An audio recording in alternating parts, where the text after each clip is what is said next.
All right, everyone. First of all, a very warm welcome and thank you all for taking the time to join us at our webinar about Microsoft Security Exposure Management. So today it will be hosted by myself as your host today and Dirk van der Woude, our CTO. So together we will talk you through a real-world case of a human-operated ransomware incident which occurred last April, which we obviously anonymized. And how that could relate to the attack paths and the, I would say, added value of Microsoft exposure management. So yeah, Dirk, if we go on to the next slide, I just want to briefly talk you through about who we are, Nedscaper. So we've been founded in 2020. We're a pretty fast-growing startup where we cover markets in Europe and Africa with offices in Amsterdam, Cape Town, and Johannesburg. So we are Microsoft focused and a Microsoft first security provider, which actually brought us to the Microsoft Country Partner of the Year finalist last year. So with that being said, Dirk, I'm going to ask you to go on to the next slide. I think if you look at our portfolio, right, you can divide it up into 4 key pillars where our flagship portfolio is our managed XDR. So real-time detection 24/7 security operations center, which we obviously go to market with for 5 years now. Around that, we drive a lot consultancy and we drive expert advice to drive Microsoft first organizations to a more broader strategic security portfolio. And we, on top of that, do a lot of assessments. So before we go on to the topic and we dive down the rabbit hole, I would quickly like to emphasize to ask questions, which can be done in the chat, right? So don't feel burdened or feel hesitation to ask any questions. Let's make it interactive. And at the end of the presentation, we will have a Q&A as well. So Dirk, if you move over to the next slide. I think if you look on today's market and the threat landscape and the velocity of attacks and the amount of attacks, I think it's only getting worse and worse. And I think the unique selling point of Nedscaper is we try to make it practical and not overwhelm clients and actually help them moving forward in a practical approach, right? And obviously the core of a managed detect and respond offering is ultimately reactive, right?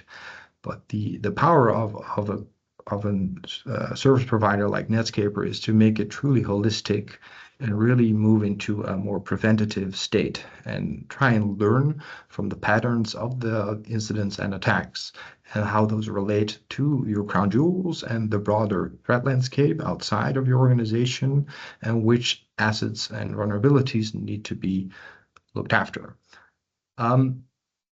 So today we're gonna talk you through Microsoft Security Exposure Management and how that feature can actually help you increase your security posture in a practical way, right? So there will be a lot of deep dives on the technicalities of the product, but also some really understandable metaphors on how you can make it relatable to your board. You can make it practical and easy to understand and bring it to the table to any of your supply chain or any of your stakeholders internally to start shifting left and actually increase your security posture in a proactive way. So Derek, if you move over to the next slide, we're going to go down one rabbit hole, which is an example of one of the organizations which we helped out last month or 2 months ago, actually, which had a hands-on keyboard threat actor trying to move into a ransomware situation, which compromised a external-facing IIS web server. So Derek, if you move over to the next slide, you will see which artifacts were part of that attack. And on the left-hand side, you see the external-facing assets in the middle vertical line, which sort of depicts the sort of the firewall and which goes into the internal network. In this particular situation, there was an opportunistic threat actor which exploited a CVE on an IIS-hosted web application, which was a very old vulnerability, right? So vulnerability which was out there for a year or 2 even. So due to that actual opportunity, sort of vulnerability being attacked, we saw that the threat actor came in on around 1st of April, and through that compromised IS web server, started to set up a command and control connection from its hosted domains, in this particular case from Cloudflare. And it tried to escalate its privileges on that compromised web app server with not sort of state-of-the-art tooling, pretty ordinary tooling like Mimikatz, to escalate its privileges and further get into the organization. In this particular case, that compromised web server also had a line of sight to the domain controller, which from there was lateral movement. And I think this all happened within a window of 4 to 5 days. And as you can imagine, ultimately this could have been prevented by having that vulnerability obviously patched and sort of not having all the detections and responsive actions needed, which we provided. So I think today we'll zoom into the attack paths, right, which were used in this particular attack, which had an external facing compromised web server actually, probably being detected by Microsoft Security Exposure Management, and which attack paths actually took place in this particular example, and how those could have been resolved with having Microsoft Security Exposure Management in place. So with that example, keep it in mind, Dirk will talk you through the functionalities and features of the product. We will discuss the various options which are out there to proactively keep the bad guys out. So that's it from my end. Dirk, over to you, buddy. Yes. So the subject of today is Microsoft Security Exposure Management. With that said, let's start with this one. Prevention is better than cure. I always say it. And the nice thing is I use Google to look where does it came from. It's from a Dutch philosopher called Desiderius Erasmus in around 1500. And basically, it's better to prevent something from happening than to deal with it after it happened. It will cost you much, much more. So the investment for prevention will help you at the end. Another thing I see a lot confusion about is vulnerability management, posture management, exposure management. So high level, vulnerability management is a reactive process of identifying basically the vulnerabilities in your organization assets. For example, the CVE scores we all know. Now, posture management is a proactive process, a continuous process to improve the security posture of your organization. And exposure adds a layer of exposure. Now, the most well-known exposure is, of course, internet exposure, internet facing, but there are more exposures, which we will see later. Another nice example why it is important to improve your security baseline. If you look at this graph, when we onboard customers into our MXDR environment, we see that the secure score, the traditional way of looking at exposures from a Microsoft perspective, is quite low, while the number of incidents is quite high. So if you look over time that the secure score raises, we all know mission 65, even better. And then we see the number of incidents going down. So prevention is always better than the cure. But the challenge we have, if you look at secure score, the security recommendations, now it's a few hundreds. I think it's 500 plus at the moment. Implementation, some you can solve in a day, in a week, some will take you 6 months. It's a moving target. What you solve today can be vulnerable tomorrow. A lot of companies have maintenance windows, so you can only solve issues, at least do update patch management once a month. Some have very high impact on the end user, on the production environment. So the question is where to start. Now, do we have a solution? I hope so. I think Microsoft Security Exposure Management can help in this to answer this question. I always say what XDR is for threat protection is XSPM, MSEM for posture and vulnerability management. Now, where do we start? We'll start with the critical assets. So we have two types of critical assets. We have technical critical assets and business critical assets. If we look at the technical critical assets, they are divided in identity, devices, and cloud resources. Now, identity is, for example, your administrator account, break the glass account, domain admin groups. Now, from a device perspective, your domain controllers are very high, your tier 0, the sync server, etc. And cloud resources, think about key vaults. Basically, all the technical critical assets are kind of the same for each company. It doesn't matter if you're a hospital or you're a nuclear plant. These are the technical critical assets. If they are compromised, basically it's game over. Now, from a graph perspective, Microsoft does a really good job at connecting the dots. So it's not that you go instantly to a critical asset, it's often a path. For example, from a workstation, you can connect to the domain controller if there are safe credentials. That can be a lateral movement path. So those technical critical assets, like I said before, they are visible now in the graph for Microsoft. You see it with the crown jewel. The business critical assets, those are different for every company. So for example, it's Dutch bol.com, Coolblue, it's e-commerce. OT, ICS is, for example, for Shell, for nuclear plants. Now, the Dutch municipalities have a system called Zaaksysteem. SAP is often business critical, and fill it in yourself for your own company. So the business critical assets need to be defined for each company on its own. Now, although it's business, you define them in a line of technical assets that form the business application. So each business application has some administrators that manage the application. It's installed, deployed on hardware. It can be servers, it can be infrastructure, IaaS, PaaS, whatever.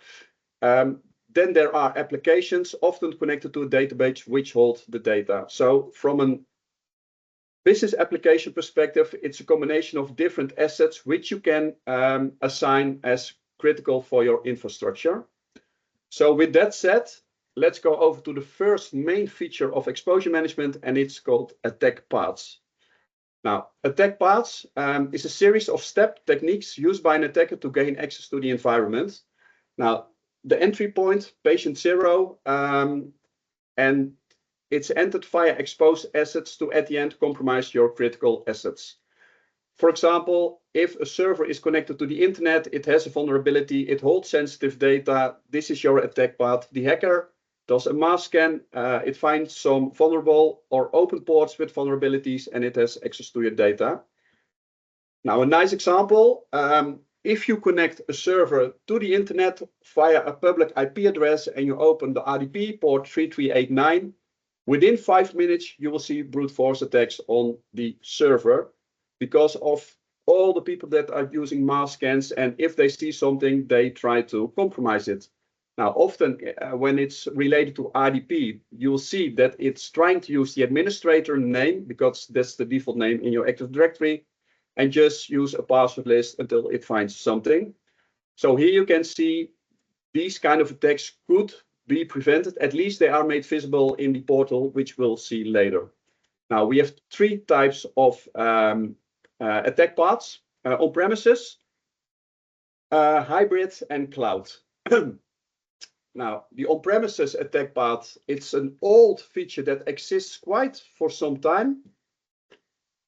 It's from Defender for Identity, and it's called lateral movement path. So how do I come from an unauthenticated user workstation to be domain dominant at the end, dominance? Now, hybrid is how do I go from on-premise to the cloud? And we have cloud-only attack paths. That's, for example, how do I go from IaaS to PaaS, or from Entra ID to PaaS, etc., etc. This is an example from my own lab environment. So my computer contains an Entra user cookie that's stored on my device for a user account that has access to an Azure subscription. So here you can see the chain of the attack path, which we could try to remediate. Now, how do we remediate an attack path? Microsoft will help you with recommendations. For example, this was a device with high severity vulnerabilities. Now, what can we do? Least privilege for your Azure account. So don't use a global administrator account like I used in my small lab environment. update my workstation, for example, so that it has the latest vulnerabilities basically protected. So Microsoft will help you in steps to prevent those attack paths. Now, in some larger, I think in most larger organizations, the number of attack paths you will see, if you look for the first time, it's 10,000s of attack paths. It's really a lot of attack paths. So where should we start? Now, there is a feature called choke points, and choke points is basically an intersection of multiple attack paths. So if you remediate the choke point, then the path is broken, multiple paths are broken, and the attack path is not possible anymore. So by remediating one vulnerability, you can remediate 10, 100 attack paths. This is really an interesting feature. Now, with that said, I don't know if it exists, but I call it the 4Ps. So basically, the attack paths is personalized, proactive, prioritized prevention. And I think this example says it all. So for example, there's a vulnerability on a Windows server you need to patch. Now, you can patch it only once a month. But I have 1,000 servers, so all the 1,000 servers at once, it's critical. So we might select groups, so it can take many months to update, patch the server. But if you use attack paths, we can see which servers are connected to the internet, are internet facing, which servers have critical data. So in this example, the first server you need to patch is the server that's internet connected with a direct connection to sensitive data. Now the second server, yes? Just one question, because we started obviously the webinar with the field example of an organization in Africa, which was compromised on an internet-facing IS server, part of an IS web farm with a particular CVE. Now, would that be the choke point then in this example? Because from there, it will be the attack path. The choke point is if there are multiple attack paths, but it will be the attack path. You will see there's an internet-facing server with a vulnerability, mostly containing sensitive data, or at least a lateral movement path into your internal organization. So this could be resolved. It doesn't need to say that if you patch the vulnerability that you are not vulnerable anymore, because this was a web server, they did a SQL injection. So the advice should be implement a web application firewall in front of it to prevent those kind of attacks. But indeed, this would be visible and could be prevented, prioritized. Yeah. Right. Good question. Just trying to take an example here for everyone in the call. If there are particular questions, put them in the chat or save them up for the Q&A in the end. Back to you, Derek. Yeah. So back to the approach. So start with your internet-facing servers. Secondly, start with the servers that holds basically which are your business critical assets. Those are the most important ones. And at the end, do your DevOps environment. So you can prioritize how you do patch management in your organization, which really adds value to the protection of your critical assets, your business critical assets. So with that said, I have to say that the Microsoft Security Exposure Management does leverage the licenses that are available to the customer. So for example, Defender for Identity is part of your E5. So the lateral movement paths, the attack paths in your Active Directory are visible via exposure management. For the hybrid and the cloud attack paths, you need Defender CSPM. So Microsoft Defender for Cloud has a foundational CSPM, which is free. You need an add-on, which is called the Defender CSPM, to see the attack paths for the hybrid and cloud. With that said, the second important feature of Microsoft Security Exposure Management is called initiatives. Now, what are initiatives? Initiatives are security domains consisting of metrics with a defined scope of assets and security recommendations. So one initiative can have multiple metrics, and one metric can have multiple recommendations, which also could be part of other metrics or initiatives. Now, the initiatives currently available, for example, supposedly in an organization, you are a manager of the EAM team, or you're a manager of the endpoint team. So the identity security initiative is your responsibility. If that's up to date, I don't say you don't care about the rest, but the thing that you are responsible for is visible. This looks a little bit like the secure score, which we had for identity, devices, applications, and data. But this is a way how to approach those initiatives. And for example, the endpoint team, we have an initiative for endpoint security, which is your defender for endpoint supported devices. We have one for enterprise IoT, and we have one for OT security. Now, the one for OT security does require the defender for IoT license available for the initiative. So here you see again, it leveraged the license available in the tenant. I will go a little bit deeper into the application security, which is the Microsoft 365 or SaaS security.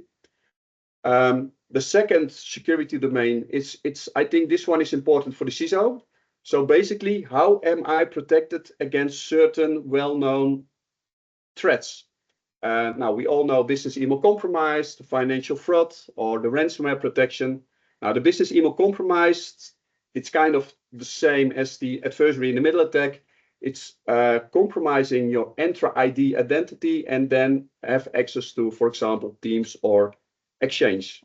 While ransomware protection is basically compromising your Active Directory and deploy ransomware on your Windows servers, clients. And there are also initiatives per threat actor. But I think the business email compromise and the ransomware are the most important ones.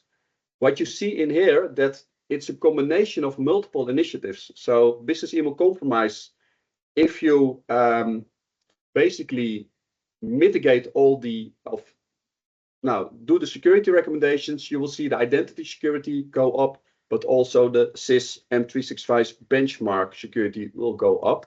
So it's a combination of.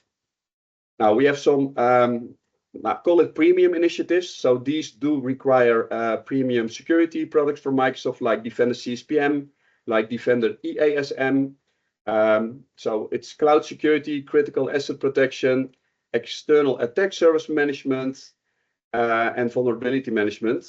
The nice thing is, I think it was announced last week, but since now basically this week, the external attack surface protection, which covers external attack surface management initiative, is finally GA. It was already available in the portal, but you could not configure your own instance. That's available currently. So if you look now, or you can configure it, you will see data flowing into these initiatives.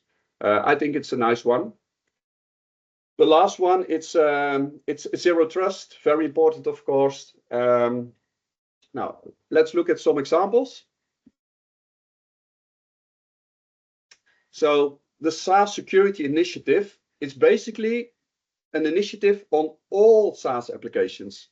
So there are 183 recommendations, but it's Office 365, it's Salesforce, it's DocuSign, it's ServiceNow. You can filter the applications you have, and you'll see the number will go down rapidly.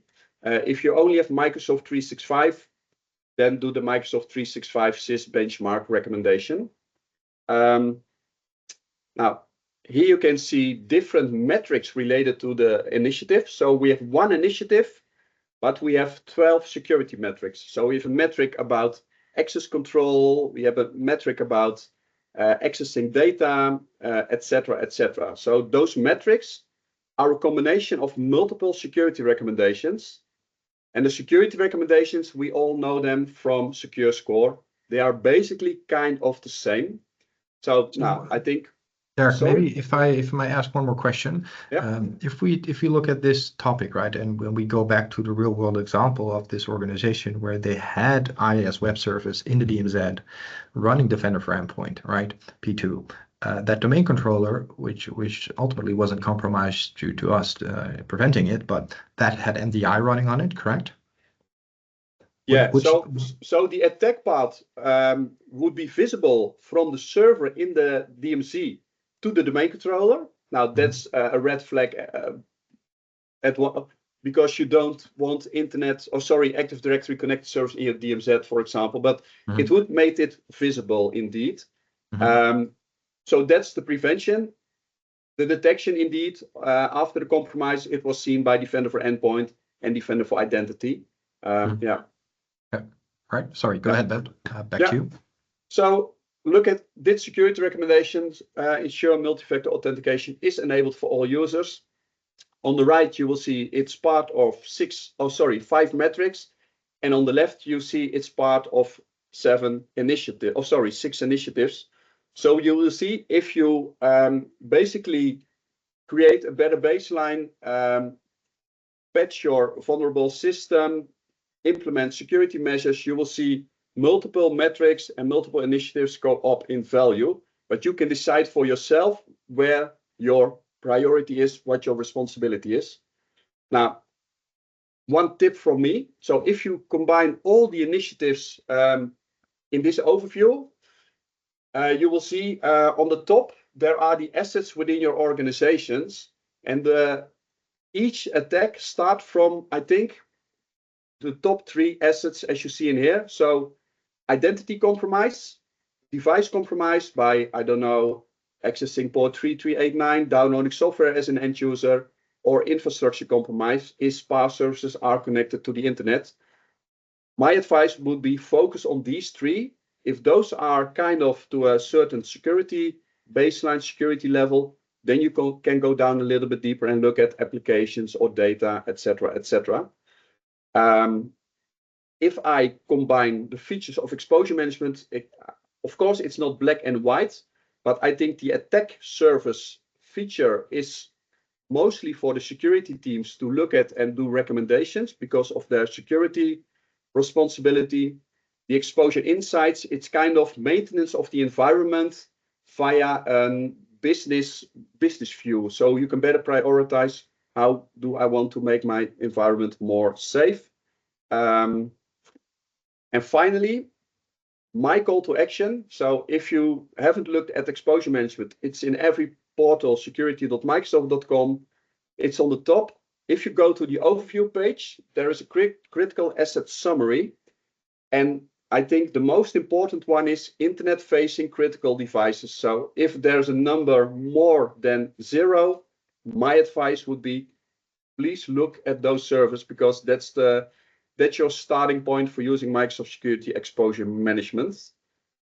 With that said, I didn't look at the chat, but are there any questions? There are some questions, Derek, and I think while we go into the Q&A, maybe you can spin up your webcam as well. I think unknowingly you turned it off. I think a lot of information, I think a lot of new terms which Microsoft tries to bring together into layman terms to connect the dots, right? To understand the gemene deler, which is a Dutch word of the the piece which brings a lot of vulnerabilities, assets, and attack paths together. Back to the real world example, right, of that organization, which ultimately got prevented. We prevented that the human ransomware operator to actually come into a state to disrupt that business. This vulnerability, right, which was probably on the list, which wasn't prioritized, which wasn't aware to sort of, to pick up in the upcoming patch cycle. How would that work there in attack paths?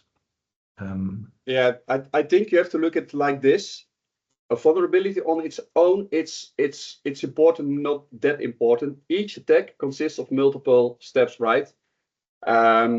Attacker think in parts. So by looking at the whole path, if you just break one thing in the path, for example, if the server was not domain joined in the DMZ, it wouldn't have happened. If there was a WAF in front of a web server that you couldn't have done a SQL injection, it wouldn't have happened. If the server was patched, probably it wouldn't have happened. So it's a series of steps that finally adds to the complete compromise. And like I said, you don't have to solve each 10 steps, just solve the most important ones that will break the chain and make it harder to get in. Like I said, internet facing is your number 1 entry point, besides compromising an end user. So I think enough about the real world example, right? Some questions in the chat. Let's start with the last one from Frank. Good to see you in the webinar, Frank. I hope you're doing well. He's asking out loud, right? What's our opinion on the quality of the recommendations, right? Like some of them miss the business context to truly understand how does it relate to a financial organization or a retail organization, right? What's your take on that, Dirk? My biggest stake, I have to say, I do like the product, but my biggest stake is, and I know it's on the roadmap, that internet facing ports, because internet facing doesn't mean you're fully connected to the internet. You have inbound ports connected to the internet. So the combination of your inbound ports related to the CVEs, there's no relationship at the moment. So you can have port, I don't know, 8443 open while there's a vulnerability on SSH or RDP. So those connecting those two really would solve a lot of things, because the things you are seeing now doesn't have to mean a true positive. It can also be a false positive. I think the quality of the recommendations, like you said, it's 500 plus. I think I'm quite knowledgeable, but I don't know every product. So if you ask me, how do I make, I don't know, a key vault or a storage account the most secure, I get help from Microsoft with the recommendations, just to give me guidelines. So I think they are quite good as a guideline. Yeah, good point. So I think, Frank, to put it back into the real world example, right, that IS server in this case specifically had a vulnerability CVE 2009-18935. Now, which context can sort of the product give us more, whether it was either having a line of sight to a domain controller? There's so many more contexts, which is hard to put into the actual recommendation, which should be there, right? But the product is developing. Yeah. One addition to the Defender for Identity attack paths, which was previously known as lateral movement paths. So all the other recommendations, you can look at them and make the environment better. If you have a lot of recommendation on the attack paths in your Active Directory, my advice is don't look at the attack paths, look at your current architecture for your Active Directory. So are you losing privileged access workstations? Are you seeing your domain controller as tier 0? Are you using least privilege? That's the basics, instead of looking at attack paths. That's my advice on the AD part. Yeah. So I think that also brings together a point to a question of Henrietta Acker. What's the impact of Microsoft disabling lateral movements paths in MDI, in the agent, right? There's a lot of overall changes happening between the MDE and MDI agents, right, Dirk? Do you have an idea of what the impact is of Microsoft disabling lateral movement paths in the MDI agent? I'm not sure if I understand the question correctly. Like I said, exposure management is a product that gives recommendations, and you need to basically do the recommendations yourself. Looking at incidents, attack disruption does it automatically if it's 99% true positive. I know that in the future they are looking at auto-remediating recommendations via AI, but that's in Dutch, ver van mijn bed show. So not sure if I understand that question correctly. But Microsoft does not remediate any vulnerability out of the box automatically. Right. I think good discussion so far about that change of product. Maybe Henriette, let's have a one-on-one session with Dirk afterwards and discuss the matter one-on-one. Moving on to the next question from Armand. Hi, Armand. Hope you're doing well, man. It's been a while. So the question from Armand is about the choke points, right? And how do those relate to vulnerabilities which are commonly exploited in lateral movement phases, right? And what's our view on the identity-based lateral movement? So I think, Armand, you're putting I want to use a Dutch saying again, but you want to zoom in on the most used attack path and the most compromised attack vector identities, right? And how those relate to authentication, and what's our view on that, Dirk? Like I said, choke points will help you, because if you look at it for the first time, you will see 3 years of work, which you cannot handle. So the choke points is just a quick win to solve multiple attack paths at once. Again, if you look at the identity attack paths from a Defender for Identity perspective, for example, the enter ID is just good, enable multi-factor authentication, etc. Those recommendations. But looking at the attack paths from Defender for Identity, go back to the basics and see if your Active Directory, which was, I don't know, deployed 25 years ago, is still secure, because you cannot, how do you say, everybody that logs onto a computer, the credentials are stored, you can be abused by mimikatz. How do you solve those kind of things? So go back to the basics. Don't log on with your admin account on computers. Use privileged access workstations or jump boxes or management servers. So go back to your core security principles from an Active Directory perspective. Yeah. So I think another good question about actual moving into an actionable action plan. Obviously, the tooling from the vendor will give you a well-digested overview of all the recommendations. But the question, I believe, is how would it be your action path in order to reduce the exposure score, right? I think more looking into the business. I think that Derek brings in multiple teams who have different goals and different priorities. What Yeah, would your take agree. be there? I cannot say what your business critical assets are. So indeed, go to your business. What are your crown jewels? What's your existence basically? Just stack those serves, meaning make it critical, set criticality level, and that will help you to get insights. I have to say the crown jewels is for the attack piles. It's not specifically for the initiatives yet. I know it's on the roadmap, but again, adding those business perspectives will help you because I think most people in the call are quite technical. We look at the technical vulnerability of technical ground jewels, and basically, if they are compromised, it's game over anyway. So it should be a combination of both. Looking at all the recommendations, because indeed it's still 500 plus recommendations. Yeah, you need to prioritize. Some can be done in parallel. Some can be done quite quickly. But for example, disabling anti-LAM and only use Kerberos. Yeah, you don't do that within a week. So another cool question from Armand. I'm liking the questions, Armand. So in this particular sort of incident, right, which we use as an example, let's say that there's no line of sight to a domain controller between that serving the DMZ to actual Active Directory domain services in the local area network, right? Now, in this particular question from Armand, he's making the assumption that every sort of DNS zone, either internally, runs on Active Directory. It's not always the case, right? It can also be Infoblox or some other appliance. But let's say in this environment, it is actually Active Directory providing internal DNS to the DMZ, right? What's our view in terms of LMP base and that legacy flaw? I'm not on top of mind aware with LMP base what that acronym stands for. lateral movement part, but like I said, it depends. I see companies with really large DMZs. They have an Active Directory, a DMZ Active Directory, and not your internal Active Directory. I see some smaller DMZs. Yeah, you can use host files, those kind of things. You don't need DNS servers if it's small. It's just some administration thing. Yeah, I think the most important thing is Active Directory is not bad. DMZ is a solution to make things secure, but implemented like it should be. And again, depending on the protocols connected to the internet, add a WAF in front of a web server. For example, use just-in-time access for your remote access protocols like RDP, SSH. So there are some more advanced toolings to make it a little bit more secure.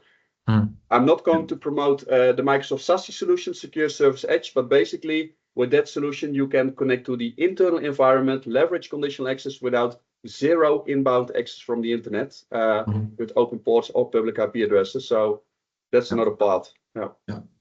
It's a good discussion, and like we started the practical example, right? We're going down the rabbit hole. We're pretty deep in the rabbit hole now, Armand. It would be maybe cool to have a one-on-one follow-up about whether the TTPs used in that attack, like Mimikatz or Procmon, or whether those attacks could have also traversed over port 80. What is it? 53, I believe, DNS. To that domain actually internally. So if there aren't any other questions, anyone, then I guess we're going to call it a wrap. And we're going to thank you all for joining today's webinar. Please feel free to reach out, and we will reach out to Armand and to you, Henrike, to dive a little bit deeper into the rabbit hole, because we all learn from that. So thank you, everyone, and enjoy your day. Thank you all.